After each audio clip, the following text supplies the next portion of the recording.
The X-Zone Radio Show with Rob McConnell is largely an opinion talk show.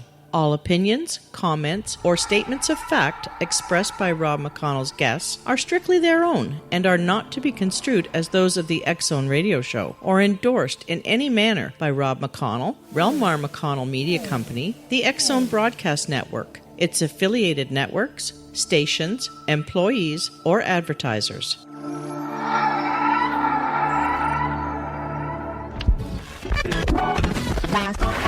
All Hit Radio.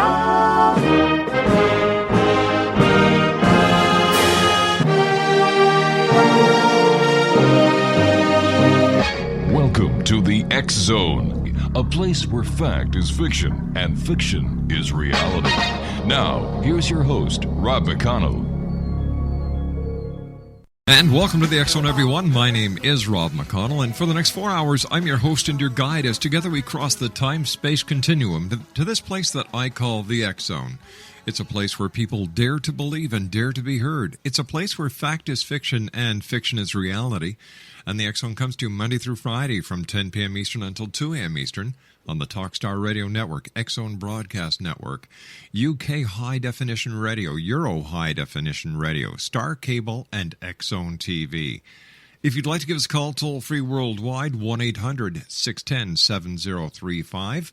My email address is xzone@xzoneradiotv.com. On MSN Messenger, xzoneradiotv@hotmail.com. And our website, www.xzoneradiotv.com. X-Zone Nation, we're going to be talking to Lee Boyland. Lee published an article the other day that grabbed my attention, and I thought it was so important in these days of controversy to bring Lee on. The name of his article is, "It's Time to Wake Up and Smell the Smoke of 9/11, the World's Churchyard Bully." And just to give you a bit of information about Lee, let me see. Lee has a degree in nuclear engineering, then entered active duty as an officer in the U.S. Army Ordnance Corps, a graduate of the U.S. Navy's Explosive and Nuclear Ordnance Disposal Schools. Lee was assigned to the Defense Atomic Support Agency in Albuquerque, New Mexico, a member of DASA's nuclear emergency team responsible for nuclear weapons accidents, including the rendering safe of armed nuclear warheads. He had access to the design details of every nuclear and thermonuclear warhead developed by the United States through the Mark 63 warhead. Now, his duties took him to the Nevada test site on many occasions, and after leaving the Army, he designed conventional and special ordnance and dematerialized chemical weapons at Rocky Mountain Arsenal. He made the transition to hazardous waste management by applying aerospace combustion technology to incineration of Agent Orange. Now, he's the author of The Rings of Allah and Behold and Ashen Horse, which received critical acclaim by the Military Writers Society of America. His website, www.leeboylandbooks.com. And Lee Boyland, welcome back to the X-Zone. How are you, Lee? Rob, thank you very much for inviting me back. I always enjoy being on your fine program. Well, thanks very much, Lee. It's great talking to you. Here we are, once again. The anniversary of 9/11 has passed, and all the memories and all the wounds, they usually subside to a certain degree by now. But, we've got Reverend Jones in Florida talking again about burning the Quran. We've got the great controversy going on with the proposed building of a mosque just 2 blocks away, Lee, of the site of 9/11. And your article, The World's Churchyard Bully, grabbed me, and I had to bring you on to get not only your sense and your feelings, but the feelings of the military, because you've got your fingers on the pulse of the military. And what was your inspiration for writing this piece? I guess just listening to what was going on. I wrote my first book in 2003, finished in 2004, because it looked to me like people had forgotten the lesson of 9/11. Yeah. And here we are on the 9th anniversary, and it's worse still. We have all we hear about is Islamic sensitivities. We have to be cautious, be careful of them. Politically correct. When are they going to start being careful of our sensitivities? Yeah, good question, Lee. You and I have to take a commercial break, Lee. thank you very much for accepting our invitation to come on the show today. Always look forward to talking to you. Exonation, Lee Boyland is our special guest of this hour. www.leeboylandbooks.com. That's LeeboylandBooks.com. We'll be back on the other side of this commercial break talking about Wake Up America and Smell the Smoke. We'll be back. Don't go away.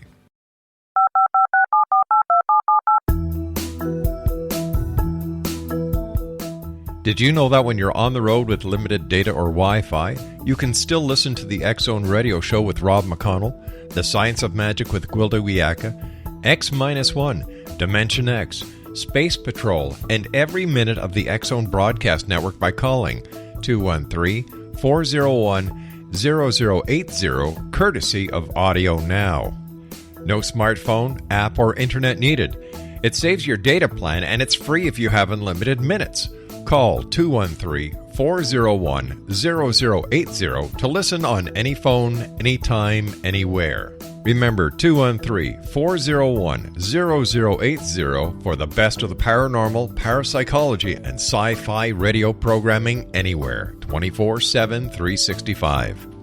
Lee Boyland is my special guest. We're talking about Lee's article that came out yesterday. It's entitled The World's Churchyard Bully.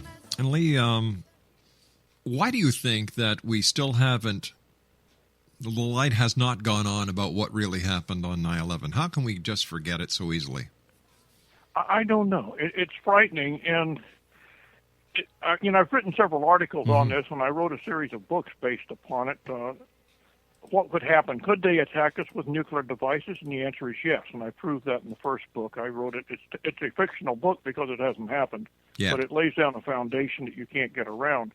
The second book was what happened afterward, and then the third book is Rebuilding America. That's America Reborn. But to get back to the subject, I can't understand this. I think more and more people are beginning to wake up, and I think the mosque issue, this determination of ramming it down our throats, you will have a mosque 2 blocks from ground zero, whether you like it or not, because it's our right to do so. All we hear about is not upsetting the Muslim sensitivities. Well, they upset our sensitivities all the time, and nobody seems to object to it. And I think Americans are not people that get pushed around very easily. It takes us a while to realize somebody's actually trying to push us around, but once the message sinks in, we start to get angry. And I think that's where we are right now. We're starting to see the regular folks, the people that with common sense, are starting to realize that, hey, this has gone too far. This is ridiculous. This imam is in our face, and it's in our face for several reasons. One of the principles in Islam is taqiyya, which means deception. Well, deception's been around since the born of humanity. Tu Sung, in his books, The Art of War, says deception is one of the key elements in winning a battle, and he's absolutely right. It's always been there. Well, we're being deceived. We're being told one thing by the imam, and he means something else. The name of the mosque, what was it? The Cordova Project, House. I think they called it. That's right. And when Islam conquers a nation, and it started expanding from the day Muhammad, actually from the year 620 on, it began to have a major expansion. When they conquered Spain, the Islamic armies conquered Spain and subdued it and turned it into a Muslim nation, they took the large Christian church and converted it into the Cordova Mosque. They did the same thing in Turkey. They've done the same thing all through India. When they conquered India, they tore down the Hindu temples, took all the gold and precious jewels, and built mosques on top of them. It is their symbol of dominance. And something in the Islamic creed that people don't realize is that once a land belongs to Islam, it can never, never be given back. So as far as the fundamental Muslims, the people that believe in the Quran and Muhammad, especially his last words, the last 10 years of his life, believe that the caliphate, when it's reestablished, and that's what you hear about, you hear the terrorists talking about reestablishing the caliphate, which is the Islamic Empire. Spain belongs to the Islamic Empire. It's theirs by right because they had it once. Well, the mosque is they have a building. They've used it as a mosque. They've prayed in it. This is the Park 51 of the Cordova Mosque in Ground Zero. Mm-hmm. So from their point of view, this is their mosque. They cannot give it up. And the imam basically on, I think it was NBC or ABC television, issued a veiled threat that if they don't get the mosque built, there will be jihad. He basically, I'm paraphrasing what he said. Yes, and that was on Larry King. That was on Larry King Live when Larry King Live, and it was very well. He walked around the issue just far enough away from the edge of the cliff so he couldn't get pushed over. But he threatened us. He said yes. if we don't help him build a mosque, there's going to be, I guess it's okay to say, hell to pay. Sure. In our old biblical term. Mm-hmm. Well, we're being threatened. We're being browbeat. This is the intimidation phase of Islam, and I don't care if they have a mosque somewhere else. I think the Catholics were going to build a Catholic facility near Auschwitz, and the people objected, and the Pope said, "Hey, that's a bad idea. That's not being sensitive to the German people," and moved I think it was a convent of some type. Mm-hmm. This is the thing you should do. He should move the mosque somewhere else. Donald Trump offered to buy the property and give the owners a 25% profit. Right. They refused. We're seeing the same thing with the mosques that Israel puts up with when they try to negotiate with the Palestinians. Every time you get to the table, they lay down some demand that they know Israel can't meet, and then they get all huffy and walk away, and it's Israel's fault for not agreeing to give up something they can't give up. Well, Lee, I thought it was very interesting how the tables were turned when Donald Trump made what I consider to be a very generous offer on how he was using this as a way to get publicity. And when you're as powerful as Donald Trump is, believe me, you don't have to buy a useless piece of property and pay 25% above the price that the person purchased it for in order to get publicity. No, you don't, and that's a very good way to put it. It was just a way to deflect the argument. Mm-hmm. They always have a way of deflecting. I've heard Sean Hannity get his wife on his program on several occasions and ask her a very simple question: will you condemn Hamas? They won't answer the question. And if you won't condemn Hamas, which is a terrorist organization mm-hmm. and listed as such, then this man, you can't believe anything he says, and that's the key. It's deception. I would like to point out at this time that we're not talking about all members of the Islam or Muslim community. We're just talking about the specifics behind the burning of the planned burning of the Quran that was off, and now apparently Reverend Jones is thinking about it again, as well as the events in New York City concerning a mosque just 2 blocks away from Ground Zero. Now, the imam also said on Larry King with Soledad O'Brien, who I think did a fantastic job, that if he would have known that this controversy would have taken off, that he would have put Cordoba House or the Cordoba project somewhere else. I don't understand why he just cannot at this point say, all right, hey, you know what? In good faith, we'll move it.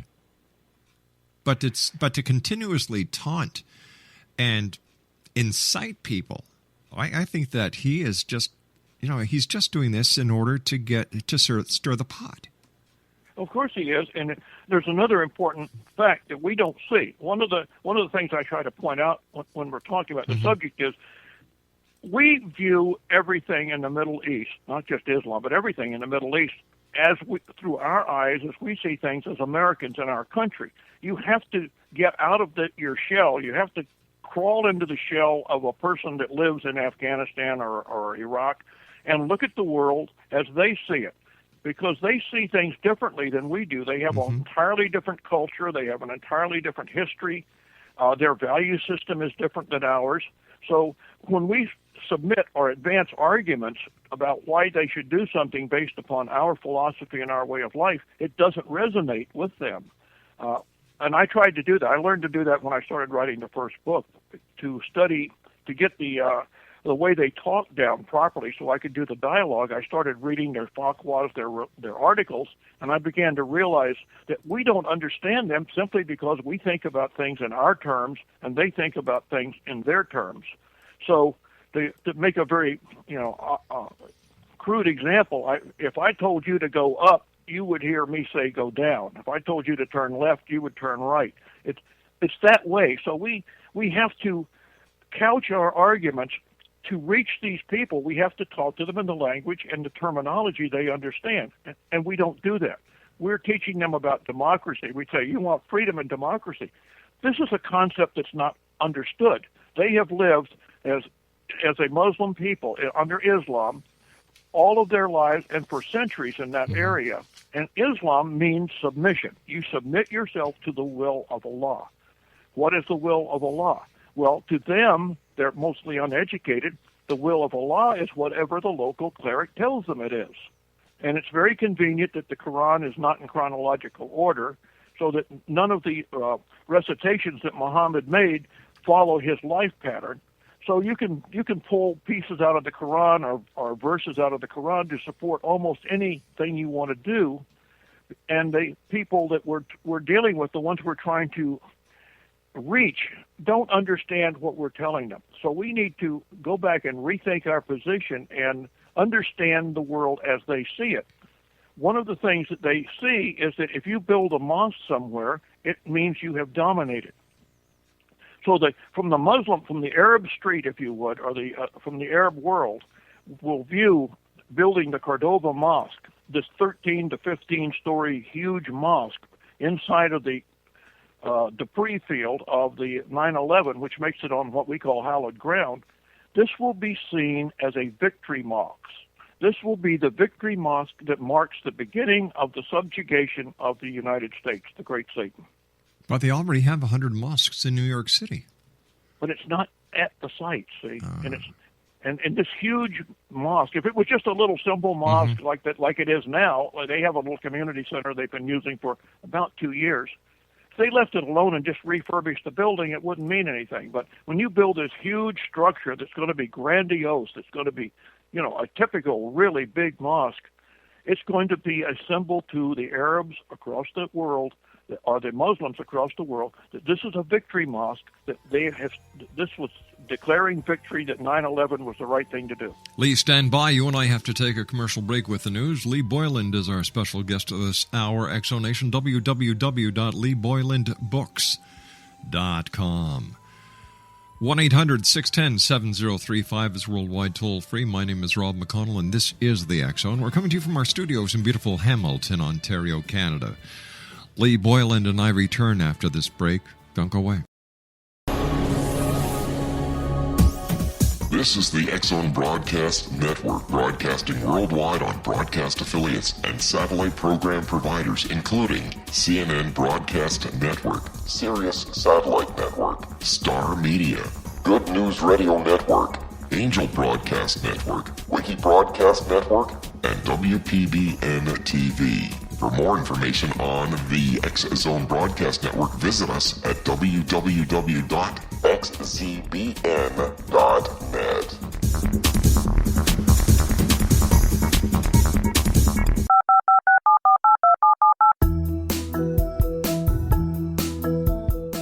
Did you know that when you're on the road with limited data or Wi-Fi, you can still listen to the X Zone Radio Show with Rob McConnell, The Science of Magic with Gwilda Wiyaka, X-1, Dimension X, Space Patrol, and every minute of the X Zone Broadcast Network by calling 213-401-0080, courtesy of Audio Now. No smartphone, app, or internet needed. It saves your data plan, and it's free if you have unlimited minutes. Call 213-401-0080 to listen on any phone, anytime, anywhere. Remember, 213-401-0080 for the best of the paranormal, parapsychology, and sci-fi radio programming anywhere, 24/7, 365. Exonation, Lee Boyland is our special guest. His website is leeboylandbooks.com. That's www.leeboylandbooks.com. Lee, in your article, the final 3 paragraphs, you say, if this trend continues, our grandchildren will live in a poor, third-world Muslim country. Barbaric Muslim methods of intimidation can no longer be tolerated. It's time to wake up and smell the smoke of 9/11. Islam must reform itself or forfeit its place at the 21st century table. I, for one, have had enough. I think your last sentence says it all. I, for one, have had enough. Well, that's the way I feel. Yeah, I look at the fact that we don't object to what we call the peaceful, the moderate Muslims. In fact, one of my doctors is a Muslim, and we don't talk about religion because it's a little sensitive to her. She's female, but she's a good person. You know, my Lord, I think she's wonderful, and I hope she enjoys her religion. She doesn't try to make me join her religion, and I certainly won't try to make her join mine. Yeah. But the fundamental, the people that practice what we call the terrorists, the Islamic fundamentalists, are really the people that are following the edicts of their prophet. Muhammad is the sole author of the Quran. Actually, he says he recited what Gabriel told him, that Allah sent the messages through Gabriel to him. But any way you cut it, he is the only person that dictated the Quran. He created the religion in 22 years. He had two periods in his life. It's very interesting. He had the peaceful period when he first began his prophethood, and I think he was about 40 at that time. He got a vision, and he was in a cave meditating, and he got a vision, and this bright spirit appeared to him, and it said, recite. And Muhammad said, recite what? And this is according to the hadith, the story.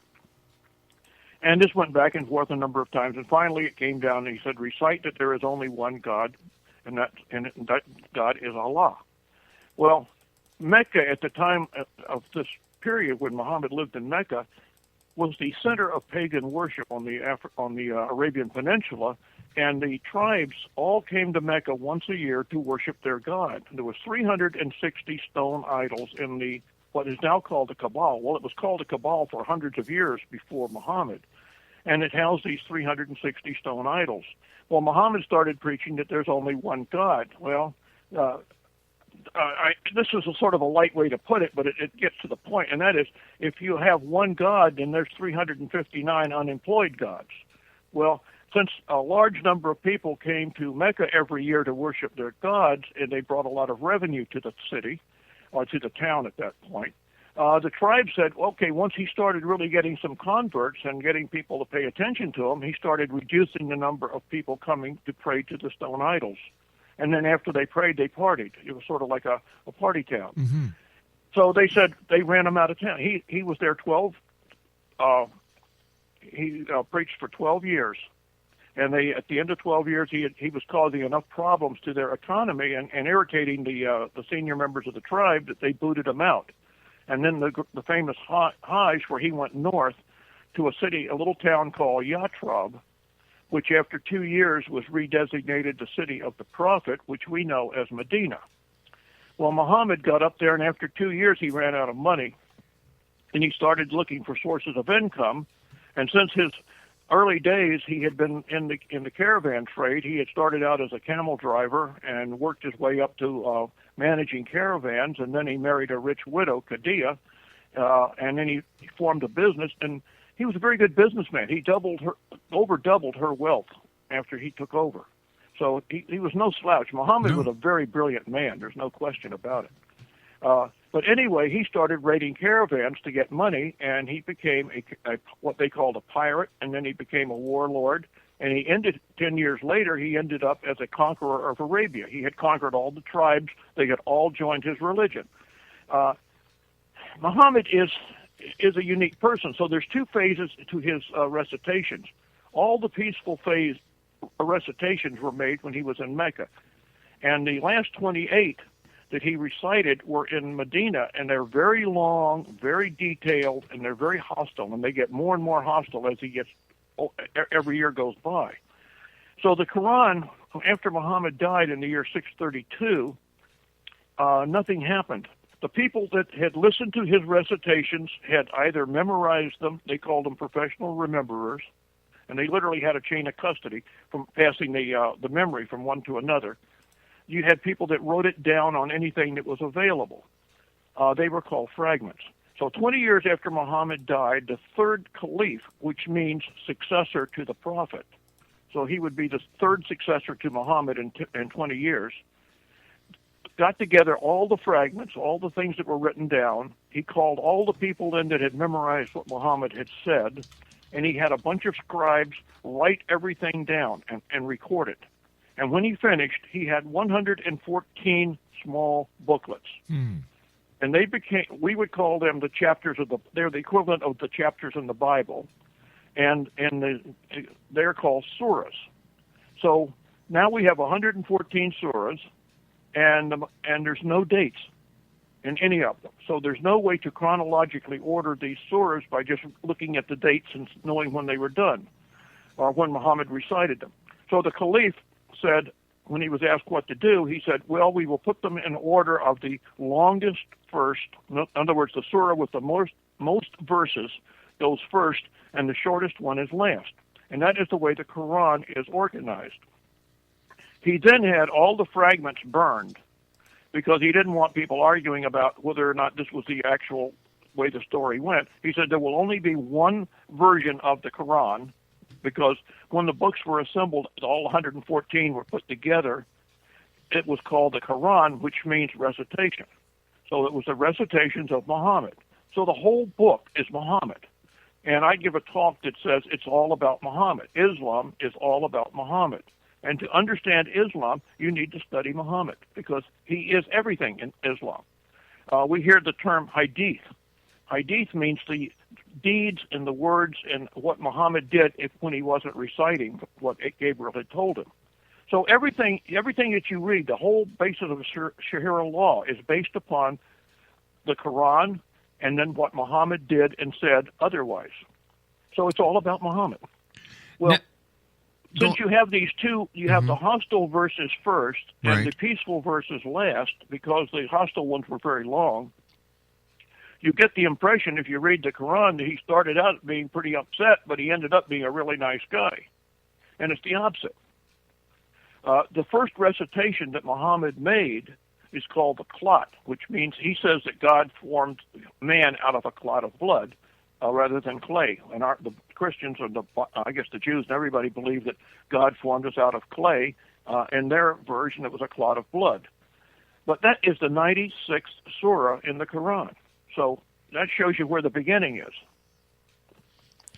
Now, there was quite a controversy this past weekend that brought international attention to a pastor with a flock of 50 parishioners in Florida, the Reverend Jones, who... in Gainesville. Gainesville. And at the very last moment, due to what we believe to be political pressure of the highest, he decided that he was going to cancel his plans to burn the Quran.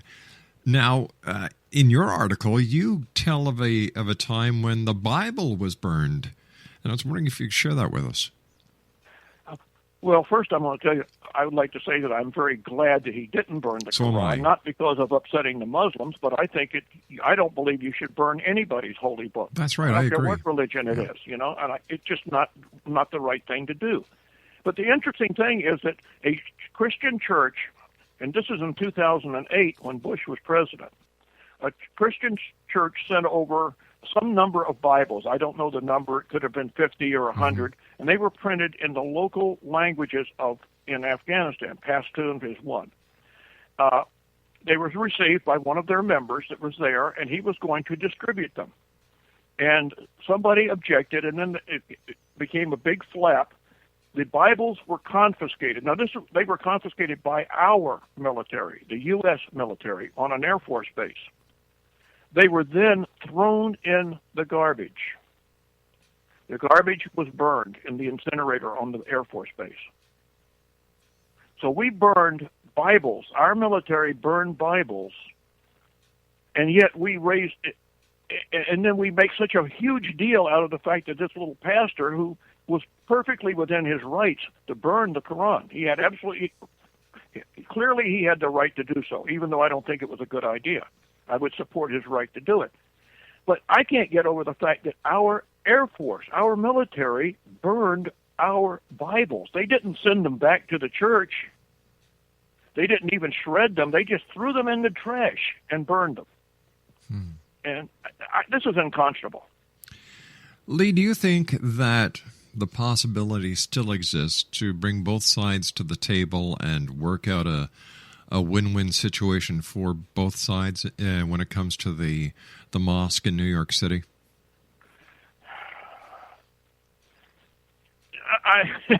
Boy, I would have to be a prophet myself to make that. My personal opinion, yes, just personal opinion, is no.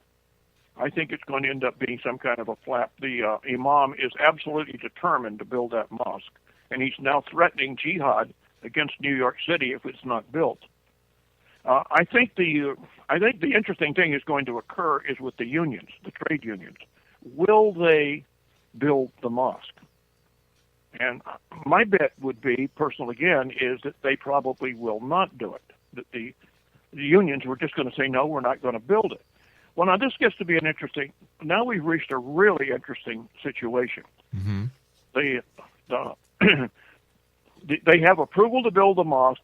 They have the money to build the mosque, and the working man won't build the mosque. So, two things can happen: either they will give up at this point, which I don't think they will. The other thing they will do is they'll say, well, if your trade unions won't build the mosque, we will bring an outside foreign contractor and foreign laborers into New York City and build it ourselves. Now, that is going to prove to be a very interesting situation, should it occur. I just can't imagine how the unions are going to react to having a bunch of Koreans or Bangladesh or whatever show up and start building a mosque in their city. These are very volatile times in New York City, and I had Bill Federer on a couple of weeks ago, and Bill said the danger of Islam does not rest in it being a religion alone, but it is also a political power and a military force. Exactly.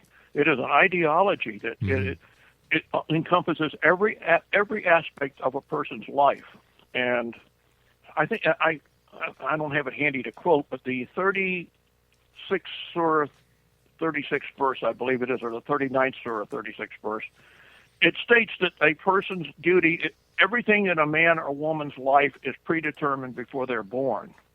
That Allah knows everything you're going to do before you're born, which means, in other words, predestination.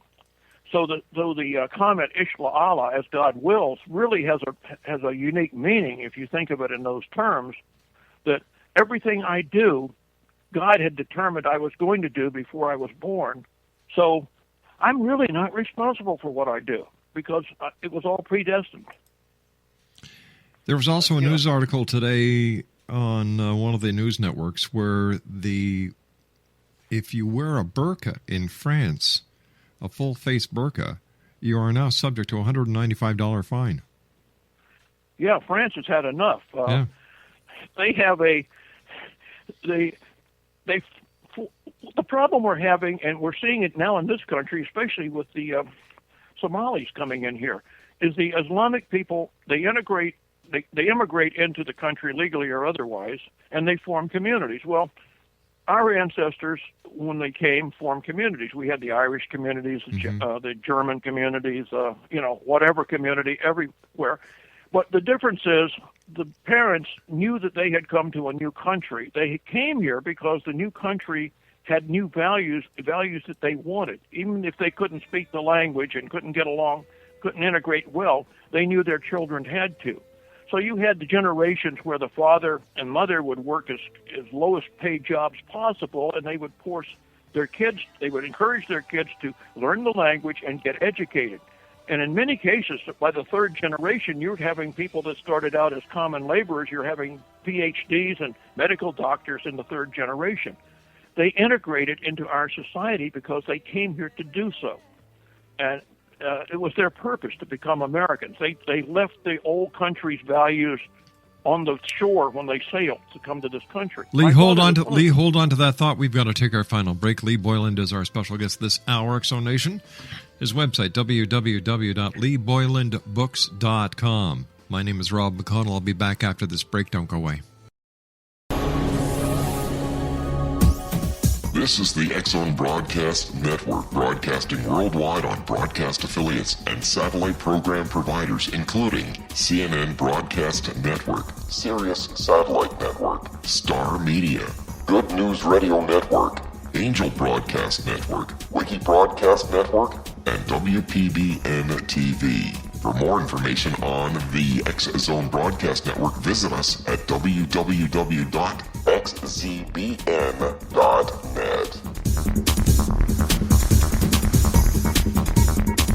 Exonation, Lee Boyland's our special guest. First of all, Lee, I want to thank you so much for coming on the show tonight. Always great talking to you. Just finish that thought that I had to interrupt because of the commercial break.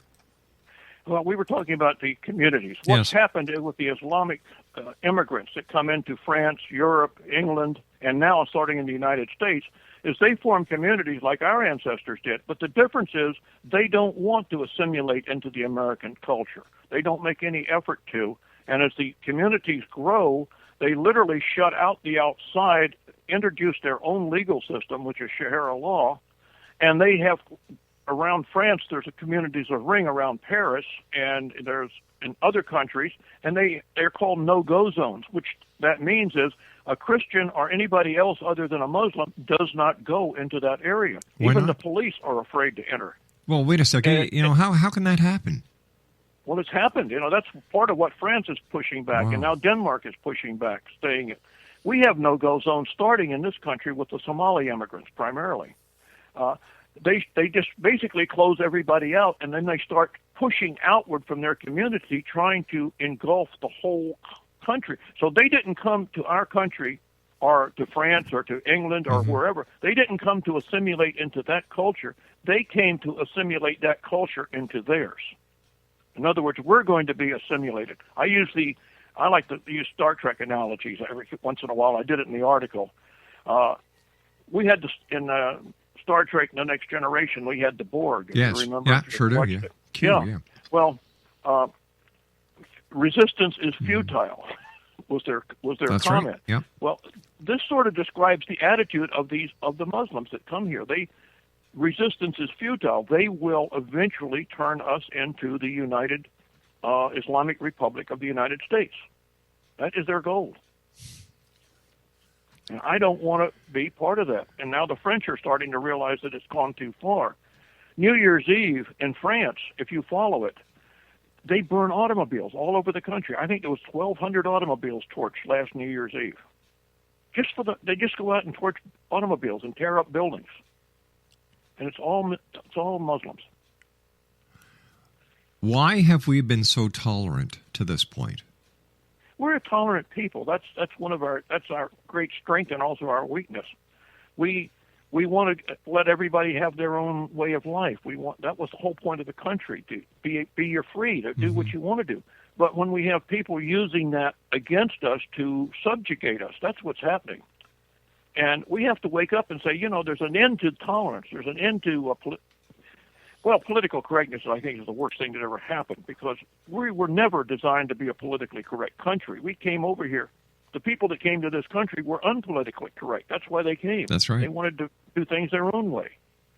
And, we're a tremendous people. We're the most generous people in the world, and yet we get criticized constantly about what we're doing. A friend of mine just wrote an article, was talking about how much money we give the Muslim countries and others. Whenever anybody gets in trouble, America's the first country to arrive with money, with food, with medical supplies. The Muslims never support any country that's not Muslim. You never see them producing any. I think there were some promises made to Haiti, but they were never kept on aid and materials. Hey, Lee, I hate to do this, but you and I have to say so long for now. We've just run out of time. Take care of yourself, Lee. Look forward to the next time when you join us here in the X-Zone, and keep those articles coming. It was my pleasure. Take care of yourself. X-Zone Nation. Lee Boyland has been my guest. His website is www.leeboylandbooks.com, where you can buy all of his books directly online. I'll be back on the other side of this commercial break with the news as the X-Zone continues right here from our studios in Hamilton, Ontario, Canada.